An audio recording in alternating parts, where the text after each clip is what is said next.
Hey everyone, welcome to episode 2 of the Making Strides podcast. Today, Adam and I talk about the pitfalls of using the internet to get the answers to your running-related questions. We look on Facebook and Reddit for questions that people have asked and compare our answers with the answers that have been given. Hope you enjoy.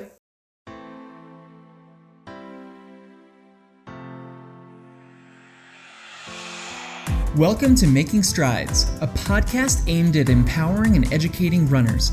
Our goal is to help decipher misinformation in the running world that can lead runners off their path to progress. With an evidence-guided approach, this podcast aims to give runners the resources they need to foster healthy, lifelong running from track to trail. I'm AJ Cohen. And I'm Adam Schwartz. Let's make some strides. Hey guys, welcome to episode 2 of the Making Strides podcast. I'm here with Adam. How's it going, Adam? How's Colorado Springs? It's good. It's a nice day today. Sunny and beautiful Colorado and roughly 50 degrees for the high. So nice change of pace from the numerous inches of snow we've gotten the last few days. It's coming again tonight, apparently, at least up here. I'm 2 hours north of Adam. But you getting snow tonight as well? I think not till what's today? Wednesday? Maybe, yeah, I think tomorrow or the next day. Yeah, it's coming. I'm sick of it, man. I'm so sick of it. Anyway, so today, the episode, we're going to be basically going through Reddit and a couple of Facebook posts regarding people's random questions online about running. You know, running is the sport. We have so many people who do it, who have done it. It's a sport that's so easy to get into. And so there really is a lot of misinformation floating around, a lot of people who are kind of armchair experts who try to answer other people's questions, maybe when they're not so qualified, maybe just based on their own experience. And just to give you guys an example of that, I think it actually is also just a really fun way to do some rapid fire questions to Adam and go through some of these questions. So I'm going to give Adam like 10 seconds to answer each of these questions. Most of them, it's going to be impossible, probably. There's always an it depends, but it's going to be pretty impossible for Adam to answer in less than 10 seconds, but we're going to do it. And then we're going to go into the comments and we're going to see what the highest rated comment is, okay?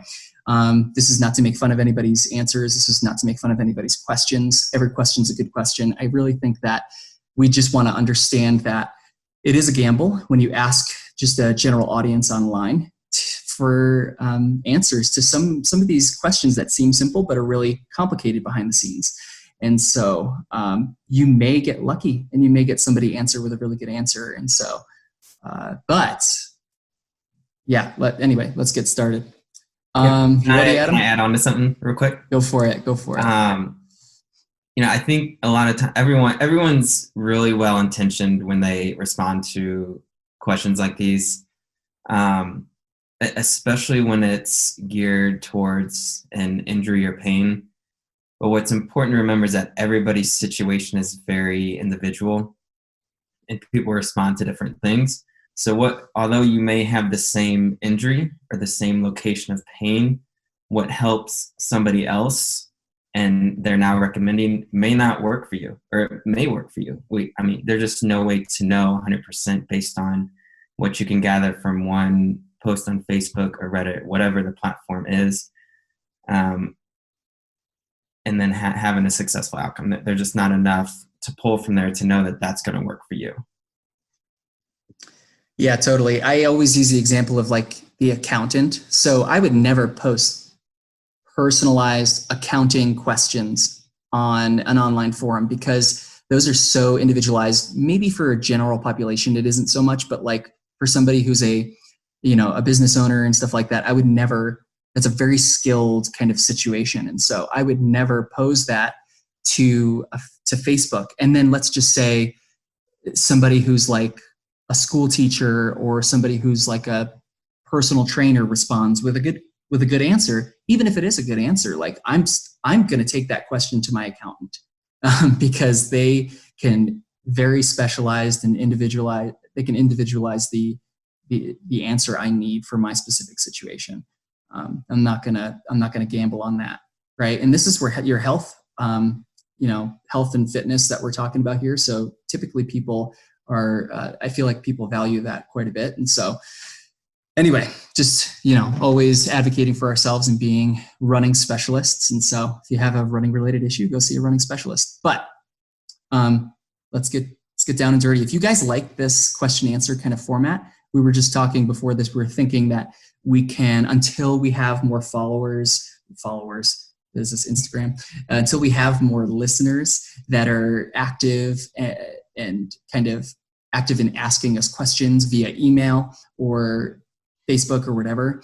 And so basically, until we have more questions from you guys, I think it's kind of fun to go through Reddit and Facebook and answer maybe 3 quick random running related questions at the end of each episode. So we'll see if we stick with that, but let's get started here. So like I said before, we're using the advanced running subreddit and the running subreddit on Reddit. So this first one, actually this is one, Adam and I went through a couple of these early on just to look to see if there were some really good questions that we could answer. This guy is looking for soleus injury advice.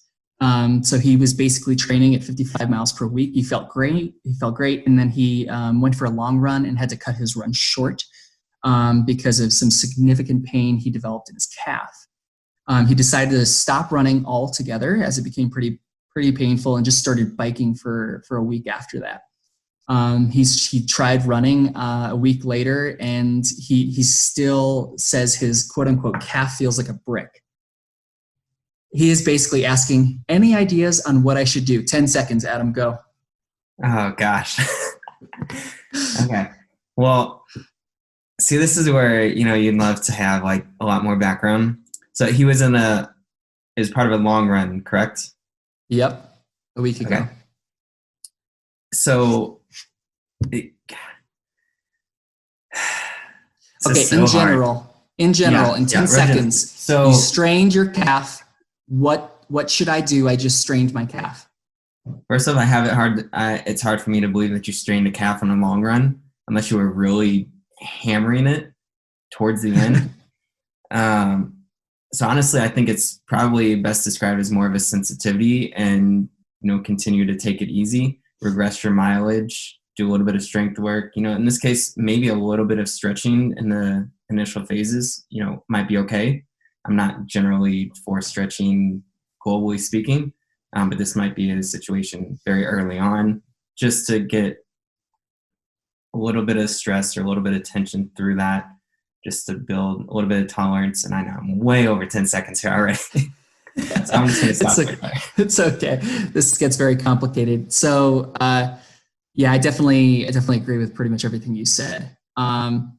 It sounds like he tried running again. I see this a lot. People just jump straight into running again when they're trying, after they get an injury, right? They get an injury. It's so significant. They stop everything. And then they just jump straight back into running to test it. I'm like, well, what's the closest thing that we have to running? It's fast walking, right? Probably. Yeah. So can you tolerate 30, 60 minutes of fitness walking? If you can't, then why even try to do, a run? Hey, if you can tolerate 30, 60 minutes, why don't you work some short intervals of easy running in there? How does that feel? Graded exposure approach of just weaning your way back into tolerable running, right? The first comment. So I liked how he started out his response. He said, how about improving capacity? Yes, totally. That is a long-term goal, to prevent something like this from happening and to restore kind of, pre-injury status. Although his interventions are a little bit interesting, improving range of motion, ankle cars or controlled articular motions, rotations. Maybe he's just talking about doing that stuff initially, but yeah, I mean, it's going to be super individualized. Yeah. Those initial stages could be anywhere from like, let's not run at all right now, to like, I have a guy that I consulted with last week. He's like a 80 to 100 mile a week guy that I ran against in college for a year or two. And, so for him, right, he's dealing with some Achilles pain, and it only bothers him when he runs. So right now it's like, I don't really mind you running, because right now if you just did 4 miles a day, like you just dropped the load or the stress that's on the Achilles 75%. That's huge. So like in that instance, we're okay with running a little bit. He also proved that he could tolerate everything up to running. He didn't have a treadmill, unfortunately. And we were doing this virtually since it's April of 2020 and we can't see each other in person or anything. And he's in St. Louis anyway. So anyway, let's move on. Next question. Totally. Yeah. I think we definitely need a whole episode dedicated to tendinopathy stuff because we definitely approach tendon related pain a little bit interestingly. Is speed work helpful if I don't race? Go, Adam, 10 seconds or less. Speed work helpful if you don't race? Absolutely. We know the faster you run, the more force you're hitting the ground. More force you're hitting the ground, the more stress there is on the body. And therefore it has to adapt and change. So as long as it's within a reasonable amount and frequency, I think absolutely yes. So convince me, like what, just like if speed work came in a carton and there were some like health, like effects or what are my health claims on the carton, right? What are they? Well, it will put you at a higher risk of injury. It will also reduce your risk of injury. Just a little bit of a conundrum, but it all depends if you're looking at acutely versus chronically. Improved running economy, probably VO2 max, neuromuscular performance. I want to say strength, but that's probably not true. Probably true in the terms of how most runners think about strength. As opposed to improving your like 1 rep max kind of thing. Yeah. Cool. Yeah. Let's see what the first comment with the random guy on the internet has to say. He says, yes, absolutely. It'll help you build your base. Doing speed work actually produces lasting physical changes on your body. Doing hard VO2 max type efforts can cause physiological responses like increasing stroke volume of your heart and stuff like that. So far, so good. Let's see. Okay, so too long, don't read version, he put at the bottom. Alternate the stimuli and your body will adapt to that stimuli. Get a bigger speed engine and your miles per gallon will carry that speed endurance further and further. I like that. Wow. Yeah. Okay. I agree with all of that. I think it's important also to know there's a lot of terms in the running world that get used interchangeably. For instance, he is advocating that speed work is going to improve your base. I don't know. Well, the way I think about base is that it's very low intensity, aerobic, more volume. And to build your base means you're actually tolerant of more volume. So, and you're able to do more. So I don't know if that would 100% correlate or not. And my initial gut reaction is no, but I know some people out there do promote that. So I don't know, maybe I'm wrong.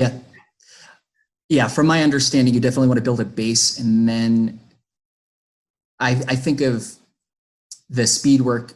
It could really, you could benefit more from your speed work if you have more of a base, right? So, and I think that maybe his terminology, maybe he just used the wrong word, or he does think that speed work helps build base. But either way, the majority of his answer was pretty solid. Given the benefit of the doubt, and maybe he just used the wrong word. Okay, so here's a question. Is there any benefit to incorporating cycling into regular running training? Go. Gotcha. So I think it depends on the person. Yes. But I think largely it's a two-part question when we really break it down, and that it's either A, is it a benefit for performance? In which case, if you're really just starting out running, maybe. Just to improve your fitness in general is going to also improve your running. But most likely, if you've been running for a while, if you're already doing any kind of intensity in your running, I'm going to have to say no for performance because there's a specificity to your fitness, and it needs to be, to get faster at running, you need to run. I mean, it's plain and simple. If you want to get stronger, you need to lift weights. On the flip side, in terms of just looking at giving your body a break from the stress and the demands of running, absolutely, then it could be very beneficial for you. Yeah, totally. I agree with that. There's some people who want to train more, but maybe their tissues aren't tolerant of training more if it's purely running, right? And so we know that, yes, you can get your heart rate up, you can improve cardiopulmonary performance to a degree through, other cardio-based exercises, but the question is how much will that actually translate over to your running performance? Yeah, so good. Let's see what the online randos had to say. This guy says basically he's gone back and forth between running and triathlon training, so he's done a fair bit of cycling. He's basically saying you can easily do 3 to 4 hours on a bike, which doesn't take a huge toll on the body, whereas with running it will. He said, I would not make it a huge part of your training. Nothing improves running quite like running. But a few sessions a month on the bike can help endurance while giving your running muscles a bit of a break. Hey, this is another good answer. Yeah, we picked the wrong questions. I know. I got a good one, actually. So whenever we're ready for it. We got a good one. Okay, cool. Let's see if I can. Why am I not making progress? Actually, you know what? This one got removed. I remember we talked about this one before. So this person was basically saying that they're asking Reddit, why am I not making progress? They were saying, basically, I'm doing run walk intervals, and whenever I do my running intervals, I'm completely out of breath and wasted. And so it's demoralizing. I'm not seeing any improvement. What do I do next? Adam, go. Personally, I think it sounds like an individual who has some underlying issues with their level of fitness in order to tolerate running. So it sounds like they are redlining when they're running, in which case they need to spend probably more time walking, or maybe they are actually, when they're running, they envision, maybe that they have from a previous sports exposure to where when you're running, like you're hammering, in which case when they're running now, they are hammering and they are running at too high of intensity to really have a prolonged run.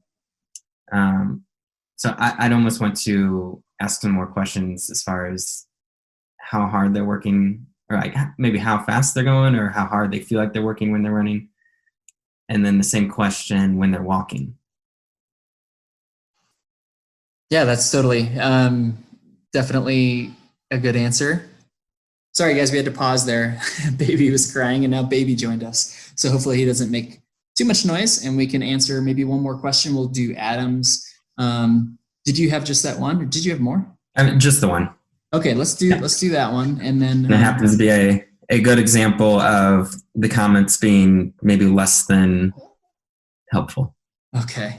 In an ideal world, that is. Yep. Okay, so this guy just asking for some general help. Has anybody else ever had shin splints that they seem to never get over? I use compression and tape all the time. It seems to help somewhat help at times. I've had them for years. One leg, inner shin. I'm at my wit's end. What's your 10-second take on shin splints and getting over them? Oh my God. I have tons of questions for this guy, but my question is, I definitely want to talk about load management. That's my number one thing I want to talk about. But I can't answer it. Can't answer it in 10 seconds. Yeah. I want to hear what people said. Too much to go over. Yep. So I'm going to go through the first handful of comments here. It's all by the same guy. So weak hamstrings, weak ankles are a major factor. Do one leg balance to see if you wobble. One leg is usually weaker than the other. K-tape is good for them. Oh boy. And he linked an article, 7 ShinSplints stretches. What? And then also mention getting gait checked to see if you are pronating, supinating, etc. Oh boy. Okay. Yeah, that's a typical internet answer. Yeah, lots to unpack there. I'll give him the weak ankles. I don't like the word weak, but definitely some strength or tolerance around the ankles. Is definitely something to work on. I don't know why weak hamstrings would result in shin splints. Kinetic chain, man. Kinetic chain. Yeah. And then I'd also argue he recommends one leg balance to see if one's more wobbly than the other. Maybe that shows something. If this is only coming up when he runs, that might not be a sensitive enough test or a test that is demanding enough to show some asymmetry. Yeah. And I'm going to leave the whole gait thing where it is, and that should be another podcast. Yeah, totally. But I wouldn't necessarily be looking for the exact things that this guy wants to look for in the video gate analysis. And but then it definitely could be relevant. I would agree. And then I think the KT, K-tape, whatever you want to call it, and the stretches or whatever you want to call those, I think those can be filed under the same category of if they make him feel better temporarily, and he likes them, great, but they are by no means going to be helping him towards a long-term kind of resolution of this issue. Absolutely. I think that's where, the everyday runner, they think these things are fixes and long-term solutions, but really all they're doing is acutely managing symptoms, which is a big difference. Yep, totally. Well, those are some good questions. We actually, fortunately, found some decent online answers for them. I do think that, it's crazy because whenever I go in that advanced running subreddit, I just see some of the craziest comments. People saying, like, demonizing anterior pelvic tilt and certain ways and forms of running, and blaming people's glutes, and every IT band issue is a butt weakness, and like just add all of these super cookie cutter answers. But we'll do more of this stuff. I think it was cool to kind of just go through a couple of random questions and see what online randos had to say about them. Cool. Sounds good. So let's finish up here. Do you have anything else you want to say, Adam? No, just, same as always, if anybody wants to connect with me or reach out, you can do that on various social medias, Instagram, Facebook. My website has a contact page, runmental.com. All of the handles are runmental. Should be easy enough to find.